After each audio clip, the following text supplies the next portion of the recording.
Hello everyone, आज हम पढ़ेंगे एक न्यू चैप्टर। आज हम लेके आए हैं एक नया अध्याय, एक नई स्टोरी, ऑर्गेनिक केमिस्ट्री का पहला chapter hello alkene and hello arene. Organic chemistry का ये पहला चैप्टर है, hello alkene hello arene. Organic chemistry से ज्यादातर स्टूडेंट्स डरते हैं, उसकी रिएक्शंस याद नहीं होती, नेमिंग रिएक्शन याद नहीं होती, एक रिएक्शन के साथ साथ उसकी बहुत सारे रिएक्शन के पार्ट्स होते हैं वो याद नहीं होते।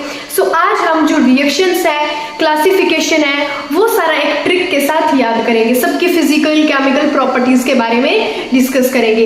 ये चैप्टर इन वन शॉट हम बहुत इजी बना देंगे। हमारे चैप्टर का नाम है hello alkene and hello arene. What is hello alkene and what is hello arene? Hello वो हाय हेलो वाला हेलो नहीं है, यहाँ पे हेलो से मतलब है हेलोजन, जो पीरियोडिक टेबल में ग्रुप नंबर 17 में पार्टिसिपेट करते। ग्रुप नंबर 17 के ये एलिमेंट्स है fluorine, chlorine, bromine, iodine. P block के एलिमेंट्स होते हैं जो नेगेटिव -1 इन पे नेगेटिव चार्ज एग्जिस्ट करता है। हेलो एल्कीन क्या होता है?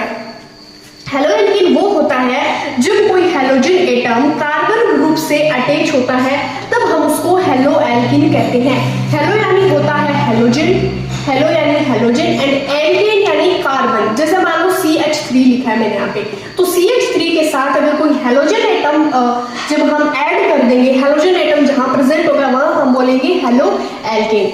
एंड एक है हेलो एरीन्स। हेलो यानी वही सेम हेलोजन, और एरीन का मतलब क्या होगा, यानी बेंजीन रिंग पे जब मैं हेलोजन ऐड कर दूंगी तब वो मेरा क्या कहलाएगा, हेलो एरीन्स। एरीन से मतलब होगा एरोमेटिक। एरीन से क्या मतलब होगा, एरोमेटिक। एरोमेटिक यानी बेंजीन रिंग के बारे में बात करेंगे।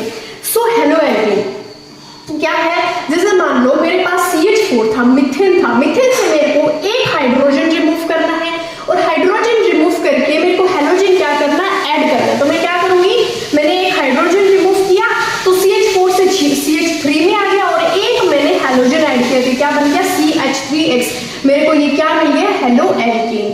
Same example CH3 minus plus X करना है हमें। इसमें CH3 में जब मैंने क्या किया, हाइड्रोजन रिमूव किया, और क्लोरीन, मान लो कोई भी halogen atom, fluorine, chlorine, bromine, iodine, इसको जब मैंने ऐड किया तो मेरे को क्या मिला, हेलो एल्केन। अब हम बात करते हैं हेलो एरीन्स की। हेलो एरीन्स में क्या है, बेंजीन रिंग से hydrogen carbon hydrogen atom further attach था, मैंने क्या किया, हाइड्रोजन को रिमूव किया और क्लोरीन को अटैच किया, तो मेरे को क्या मिल गया, हेलो एरीन। जैसे मान लो ये कोई बेंजीन रिंग है और इस पे मैंने क्लोरीन जोड़ दिया, तो ये मेरा क्या बन जाएगा, क्लोरो बेंजीन। ये क्या हो गया, क्लोरो बेंजीन। ये मेरे को क्या मिल गया, एक तरीके से हेलो एरीन्स। क्या मिल गया, हेलो एरीन्स। अब हेलो एल्कीन, हेलो एरीन्स पढ़ तो लिया कि हेलो एल्कीन क्या होता है, हेलो एरीन क्या होता है। एरीन मतलब एरोमेटिक रिंग, जब किसी एरोमेटिक रिंग पे हेलोजन एटम प्रेजेंट होगा वो हमारा हेलो एरीन। एल्कीन जब किसी भी एलिसाइक्लिक रिंग पे, या फिर हम मान सकते हैं कि कोई भी कार्बन एटम पे जब हेलोजन एटम प्रेजेंट होगा तब वो क्या कहलाएगा, हेलो एल्केन।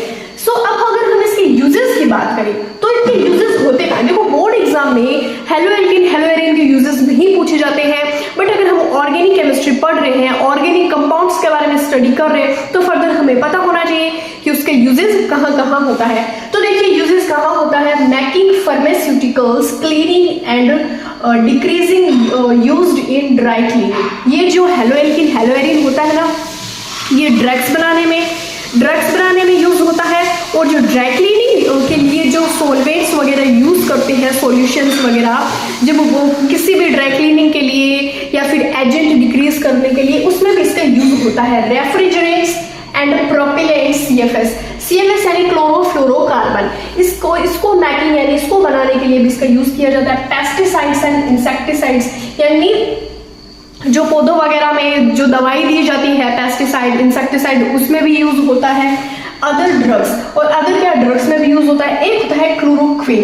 क्लोरोक्विन नाम का एक ड्रग होता है, is used to treat malaria. जब क्या होता है कि ह्यूमंस को मलेरिया होता है, टाइफाइड होता है, एंड अदर टाइप्स की डिसीज होती है, तो एक क्लोरोक्विन यानी जब मलेरिया हो गया, मान लो किसी को मलेरिया, तो उसको ट्रीट करने के लिए जो ड्रग्स का यूज करेंगे हम, वो ड्रग्स किससे बनी होगी, हेलो एल्कीन हेलो एरीन, इन दो कंपाउंड से बनी हुई होगी। तो इसके यही यूजेस होते हैं, cleaning, dry cleaning and refrigerants यानी freezer various other drugs, chloroquine is used to treat malaria, typhoid and dengue वगैरह। सो अब अगर हम हेलोएल्कीन या हेलोएरिन की क्लासिफिकेशन की बात करें, हेलोएल्कीन की क्लासिफिकेशन की बात करते हैं तो क्या होगा, on the basis of number halogen atom they may be classified mono, di, tri और poly halogens। इसका क्या मतलब हुआ, यानी मान लो कार्बन एटम से एक हेलोजन एटम प्रेजेंट है तो उसको हम क्या बोलेंगे, एक के लिए मोनो, दो के लिए डाई, तीन के लिए ट्राई एंड चार या फिर मोर देन 3 के लिए हम पोली का यूज करते हैं। तो किसी भी रिंग से या फिर मान लो किसी भी कार्बन एटम से एक हेलोजन एटम प्रेजेंट है, एक हेलोजन एटम प्रेजेंट है तो उसको हम मोनो बोलेंगे, दो प्रेजेंट है तो हम उसको क्या बोलेंगे, डाई बोलेंगे, तीन है तो ट्राई और आगे ज्यादा है तो पोली हेलोजन एक्सेट्रा। कंपाउंड्स कंटेनिंग 1, 2 और मोर हेलोजन एटम्स, जैसे इन देयर स्ट्रक्चर में हमें क्या दिख रहा है, इधर एक कार्बन एटम के साथ एक हेलोजन एटम प्रेजेंट है, इधर ब्रोमीन प्रेजेंट है, यानी एक ही ब्रोमीन प्रेजेंट है, एक ही हेलोजन एटम प्रेजेंट है, इसको हम क्या बोलेंगे, C2H5Br और ये क्या CH3Cl, यानी क्लोरोमीथेन और ये क्या हो जाएगा, इथेन ब्रोमाइड और यहाँ पे दो क्लोरीन यानी दो हेलोजन एटम प्रेजेंट है तो इसको हम क्या बोलेंगे, डाई हेलोजन। अब डाई हेलोजन को फर्दर कुछ पार्ट्स में डिवाइड किया जाता है, जैसे gem dihalide, vicinal dihalides and ये सब। सो वो हम देखेंगे अभी नेक्स्ट पार्ट में। सो अब हम बात करेंगे इसकी क्लासिफिकेशन के बारे में। क्लासिफाई हम किसको करेंगे, डाई हेलोएल्केन्स, यानी जब किसी कार्बन एटम पे दो हेलोजन एटम प्रेजेंट होंगे तब उसको हम क्या बोलेंगे, डाई हेलोएल्केन्स, डाई हेलोजेंस। फिर अब हम इसको क्लासिफाई करेंगे तो देखो क्या पढ़ने को मिलेगा। एक होता है गेमडी या जेमडी हैलाइड, इसको कुछ भी प्रोनाउंस कर सकते हो, तो जेमडी हैलाइड। जेमडी हैलाइड क्या होता है, when both the halogen atom are present on same carbon, जब दो हेलोजन एटम एक ही कार्बन पे प्रेजेंट हो, फॉर एग्जांपल यहाँ पे H2C यानी CH2H2C एक ही बात है, यानी जो ये हेलोजन एटम है ये दोनों एक ऐसे कार्बन से मतलब एक ही कार्बन से अटैच है। अब ये दो क्या है, हेलोजन, ये एक ही कार्बन से अटैच है, यहाँ पे H2C कार्बन एटम कितना है, एक, हेलोजन कितने हैं, दो, तो यानी जो दो हेलोजन एटम है वो एक ही कार्बन से अटैच है, तो वो उसको हम क्या बोलते हैं, गेमडी हैलाइड। एक होता है vicinal di halide. Vicinal di halide क्या होगा, when halogen atom are present on adjacent carbon atom. इसमें क्या होता है, हमारे पास दो हेलोजन एटम है और वो दो अलग अलग कार्बन पर यानी एडजेसेंट अलग अलग कार्बन पर क्या प्रेजेंट है, उसको हम क्या बोलते हैं, विसिनल। एक होता है एलाइलिक हैलाइड, ये काफी इंपॉर्टेंट है, ये एग्जाम के पॉइंट ऑफ व्यू से पूछ लिया जाता है, सो इज दिस इंपॉर्टेंट। ये और एक होता है बेंजाइलिक, वो दो काफी इंपॉर्टेंट माने जाते हैं। तो एलाइलिक हैलाइड में क्या कहता है, allylic halide, this are the compound. देखो स्टेटमेंट पढ़ने से पहले हम इस एग्जांपल को समझ लेते हैं। एग्जांपल क्या कहता है, जो ये X है ये हेलोजन है, हेलोजन एटम एक ऐसे कार्बन एटम से प्रेजेंट है, हेलोजन एटम एक ऐसे कार्बन एटम से प्रेजेंट है जो कार्बन फर्दर डबली बॉन्डेड से अटैच हो रखा है। नहीं समझ रहे, फिर से देखो, जैसे मान लो कोई भी एक हमारे पास हेलोजन एटम है, हेलोजन एटम एक ऐसे कार्बन से अटैच है जो carbon further doubly bonded carbon atom से अटैच है। जैसे these are the compounds in which the halogen atom is bonded। Halogen atom किससे बॉन्डेड है, जिसकी हाइब्रिडाइजेशन कितनी है, sp3। वो कैसे वो भी मैं समझाऊंगी। हाइब्रिडाइजेशन sp3 है, carbon atom adjacent C double bond so that an allylic carbon. जैसे मान लो ये मेरे पास क्या है, हेलोजन है, ये एक ऐसे कार्बन से अटैच है जो carbon further doubly bonded carbon से अटैच है। अब जब हम इसकी अगर हाइब्रिडाइजेशन निकाला जाए तो क्या होगा, एक बॉन्ड ये हो गया, एक बॉन्ड ये हो गया, एक बॉन्ड, दो बॉन्ड और दो डबली बॉन्डेड ये हो गए, तो बॉन्ड कितने हमारे पास, चार। तो हाइब्रिडाइजेशन कितनी होगी, तीन। हाइब्रिडाइजेशन कितनी हो जाएगी, sp3। अगर हमारे पास तीन बॉन्ड होते तो हाइब्रिडाइजेशन कितनी होती, sp2। कैसे, यानी तीन पी के और एक एस का, तो चार बॉन्ड। अब इस पे तीन है तो दो पी के एक एस का, तो कितने हो गए, तीन हो गए।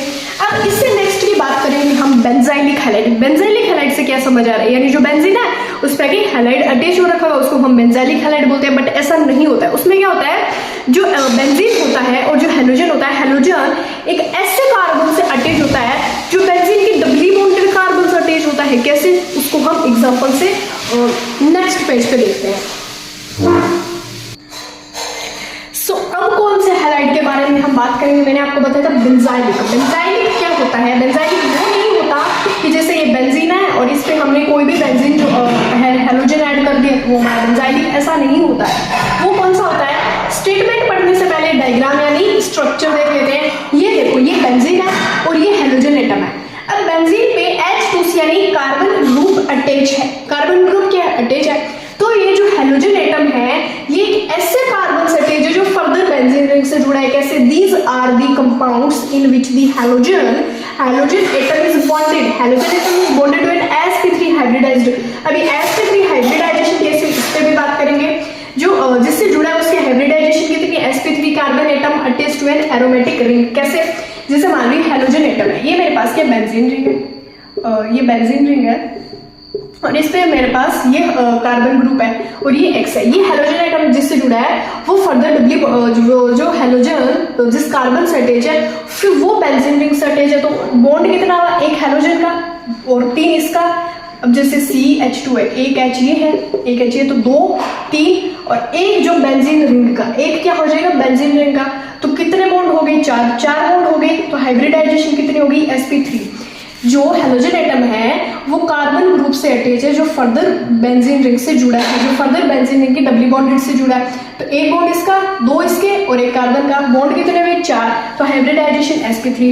Next vinylic halides. Vinylic halides में क्या होता है? This are the compounds in which the halogen atom is bonded to sp3 hybridization carbon atom of a CC double bond. कैसे? इसमें क्या है, यानी जो हैलोजन एटम है वो एक ऐसे कार्बन एटम से अटैच है जो फर्दर डबली बॉन्डेड कार्बन से अटैच है। हैलोजन एटम एक ऐसे कार्बन से अटैच है जो डबली बॉन्डेड कार्बन एटम से अटैच है और इसकी हाइब्रिडाइजेशन कितनी है? sp2। कैसे? एक ये हैलोजन वाला बॉन्ड, एक बॉन्ड, एक ये जो डबल बॉन्ड इससे जुड़ा है, यानी डबल बॉन्ड है तो 2 बॉन्ड। तो बॉन्ड कितने हुए? 1 1 3 बॉन्ड हो गए। 3 बॉन्ड है तो हाइब्रिडाइजेशन कितनी होगी? 3 होगी। Hybridisation sp2। हैलोजन एटम एक ऐसे कार्बन से अटैच है जो डबली बॉन्डेड कार्बन से अटैच है। और एलाइलिक में क्या था कि हैलोजन एटम एक ऐसे कार्बन से अटैच था जो further doubly bonded carbon atom से अटैच था। सो ये है हमारी क्लासिफिकेशन। अब हम बात करेंगे डिग्री के बारे में। अब हम बात करेंगे classification based on degree. Degree के बारे में हम कैसे बात करेंगे? देखो, एक होता है प्राइमरी, एक सेकेंडरी, एक टर्सरी। पहली बात तो ये मैंने यहाँ पे लिखा है primary alkyl halide. Primary alkyl halide क्यों लिखा है? एल्काइल हैलाइड लिखते हैं हम हेलो एल्केन को। हेलो एल्केन का दूसरा नाम होता है एल्काइल हैलाइड और हेलो एरिन का दूसरा नाम होता है एरिल हैलाइड। क्या है? हेलो एल्केन का क्या होगा? Alkyl halide. हेलो एरिन का, एरिन आर लास्ट में आ रहा है तो उसका क्या नाम हो जाएगा? Arene halide, alkyl halide. So अब हम डिग्री की बात करें तो मैंने यहाँ पे लिखा है primary alkyl halide. So confuse मत होना। प्राइमरी यानी डिग्री कितनी होगी? 1। सेकेंडरी यानी डिग्री कितनी होगी? 2। टर्शियरी यानी डिग्री कितनी होगी? 3। कैसे? जो हैलोजन एटम है वो ऐसे कार्बन एटम से प्रेजेंट है जिसकी डिग्री कितनी है? 1। कैसे? When halogen atom is attached to primary carbon, यानी ये जो हैलोजन एटम है ये कितने कार्बन से अटैच है? आप खुद देख लो, एक ही कार्बन से अटैच है। ये CH2 H2C, ये जो मेरे पास हैलोजन एटम है ये हैलोजन है, ठीक है, कुछ भी हो सकता है, फ्लोरीन, क्लोरीन, ब्रोमीन, आयोडीन। ये कितने कार्बन से अटैच है? एक कार्बन से। सेकेंडरी में क्या होगा? सेकेंडरी में जो हैलोजन एटम है ये कितने कार्बन से अटैच है? 1 2 मैं लिख के बता देती हूँ, जैसे CH3 H2C X और CH3। ये जो हैलोजन एटम है ये कितने कार्बन से अटैच है? एक ये कार्बन से, एक ये से, यानी 2 कार्बन से अटैच है। अब आप सोचोगे कब? ये तो इससे ही अटैच है, लेकिन ये जो कार्बन जिससे अटैच है, सॉरी जो हैलोजन एटम है वो जिस कार्बन से अटैच है वो फर्दर वो उसकी डिग्री कितनी है? Sorry when halogen atom is attached to secondary carbon, यानी हैलोजन एटम एक ऐसे कार्बन से अटैच है जो फर्दर दूसरे कार्बन से भी अटैच है, तो डिग्री कितनी हो जाएगी? 1। यहाँ पे हैलोजन एटम एक ही यानी प्राइमरी कार्बन से अटैच था, यहाँ पे हैलोजन एटम सेकेंडरी कार्बन से अटैच है। टर्शियरी का क्या मतलब होता है? यहाँ पे हैलोजन एटम 3 कार्बन से अटैच है। कैसे? ये मेरे पास हैलोजन है, ये कार्बन है, ये कार्बन कितने कार्बन से अटैच है? 1 कार्बन, 2 कार्बन, 3 कार्बन, यानी 3 भारी भरकम बड़े बड़े कार्बन से क्या अटैच है। तो टर्शियरी में क्या हो जाएगा? जो हैलोजन एटम होगा वो जिस कार्बन से अटैच होगा वो फर्दर 3 कार्बन से अटैच होंगे, यानी उसकी डिग्री कितनी होगी? 3। इसमें 2 है तो 2 और इसमें 1 तो 1, यानी प्राइमरी, सेकेंडरी और टर्शियरी। एक मैं आपके नॉलेज के लिए बता दूं और आगे भी बहुत काम आएगा, जो टर्शियरी होता है ना वो ज्यादा स्ट्रॉन्ग होता है क्योंकि उसके पास भारी भरकम ग्रुप ज्यादा होता है। अब यहाँ पे जैसे यहाँ पे एक ही हैलोजन, यहाँ पे जो हैलोजन एटम है वो एक ही कार्बन से जुड़ा रहा है, यानी कि थोड़ा वीक लग रहा है, ये इसके कंपैरिजन में थोड़ा ठीक, बट ये देखो कितना भारी भरकम लग रहा है, बड़ा सा। तो ये जो क्या होगा ना, स्ट्रॉन्ग होगा। और जब कोई भी, आपको मे भी नहीं समझ आ रहा होगा, लेकिन जब कोई भी जो न्यूक्लियोफाइल है जब इस पर अटैक करने आएगा, यानी जब जो जितना दिखने में बड़ा स्ट्रॉन्ग होगा, जब उस पर अटैक करने आएगा ना तो थोड़ा टफ हो जाएगा, और जो दुबला पतला दिखेगा उस पर अटैक करना इजी हो जाएगा। सो ये दुबला पतला दिख रहा है तो कोई भी आके इस पर अटैक कर देगा। कौन कर देगा अटैक, कैसे कर देगा, वो हम आगे देखेंगे। आगे जब इसकी प्रॉपर्टीज के बारे में पढ़ेंगे, मेथड ऑफ प्रिपरेशन पढ़ेंगे, तब आपको अच्छे से समझ आएगा कि कैसे, कौन, कहाँ, कब, कैसे अटैक करता है। सो अब हम पढ़ेंगे इसका IUPAC। सो ये IUPAC नोमेनक्लेचर ऑफ हैलोएल्केन की स्ट्रक्चर है। इसमें क्या है, वर्ड रूट। सो सबसे पहले वर्ड रूट क्या होता है वो देख लेते हैं। Number of carbon atom present in parent chain, यानी कितने number of carbon atom present होंगे एक पेरेंट चेन के अंदर। अगर एक कार्बन है तो हम यूज करेंगे मैथ का, 2 तो eth, 3 prop, but, pent, hex, hept, oct, non, dec, undec, dodec. C1 एक कार्बन के लिए मैथ, 2 के लिए एथ, 3 के लिए प्रोप, 4 के लिए ब्यूट, 5 के लिए पेंट्स, 6 के लिए हेक्स, 7 के लिए हेप्ट, जैसे 8, 9, 10, 11, 12 के लिए ऑक्ट, नॉन, डेक, 11 के लिए अनडेक, 12 के लिए डूडेक। अब हम एक ये जो हमारा एक जो पेरेंट चेन दिख रही है वो एक फॉर्मूला है तरीके से। मिड में, सेंटर में क्या आएगा, वर्ड रूट, यानी कितने number of carbon atom present है वो आएगा सेंटर में। फिर राइट हैंड साइड क्या आएगा कि जो बॉन्ड है वो सिंगल बॉन्ड है, डबल बॉन्ड है, ट्रिपल बॉन्ड है, उसको हम कैसे शो करेंगे। अगर सिंगल बॉन्ड है कार्बन और कार्बन के बीच में, जैसे यहाँ पे डबल बॉन्ड दिख रहा है, यहाँ पे सिंगल बॉन्ड है, तो उसको कैसे डिफाइन करेंगे। सिंगल बॉन्ड है तो एन, डबल बॉन्ड है तो ई, और ट्रिपल बॉन्ड है तो आई। यानी अगर कार्बन के बीच में सिंगल है तो ANE, डबल ENE और ट्रिपल में YNE। फिर उसके बाद आता है 2 डिग्री सफिक्स। 2 डिग्री सफिक्स का मतलब होता है सीनियर मैंट फंक्शनल ग्रुप। सीनियर का क्या मतलब है, सीनियर यानी बड़ा, इतना तो समझ आ रहा है। लेकिन सीनियर मैंट फंक्शनल ग्रुप होता क्या है, सीनियर मैंट फंक्शनल ग्रुप का मतलब यूज करते हैं जब हमें कोई बड़ा फंक्शनल ग्रुप मिलता है ना, जैसे एल्डिहाइड का, कार्बोक्सिलिक एसिड, कीटोन वगैरह, वो सब हम आगे 2 डिग्री सफिक्स में यानी वर्ड रूट के right hand side second number पे यूज करते हैं। अब हम वर्ड रूट के लेफ्ट हैंड साइड आते हैं तो 1 डिग्री परफेक्ट्स में हम क्या लिखते हैं, साइक्लोरीन, और उससे पहले हम लिखते हैं 2 डिग्री परफेक्ट्स में जूनियर मैंट फंक्शनल ग्रुप। जूनियर मैंट फंक्शनल ग्रुप यानी छोटे फंक्शनल ग्रुप, जैसे क्लोरो, ब्रोमो, आयोडो। अब मैं एक चीज और बता देती हूँ, जैसे फ्लोरीन, क्लोरीन, ब्रोमीन, आयोडीन, हम इनको ऐसे प्रोनाउंस करते हैं, बट जब हम IUPAC लिखेंगे तब हम फ्लोरीन को फ्लोरो बोलेंगे, फ्लोरो, क्लोरो, ब्रोमो और आयोडीन ऐसे बोलेंगे। फ्लोरीन, क्लोरीन, ब्रोमीन, आयोडीन, इस तरीके से हम IUPAC में वर्ड का यूज नहीं करेंगे। यूज कैसे करेंगे, फ्लोरो, क्लोरो, ब्रोमो, आयोडो। अब मैंने एक एग्जांपल लिया, ये देखो क्या कह रहा है एग्जांपल।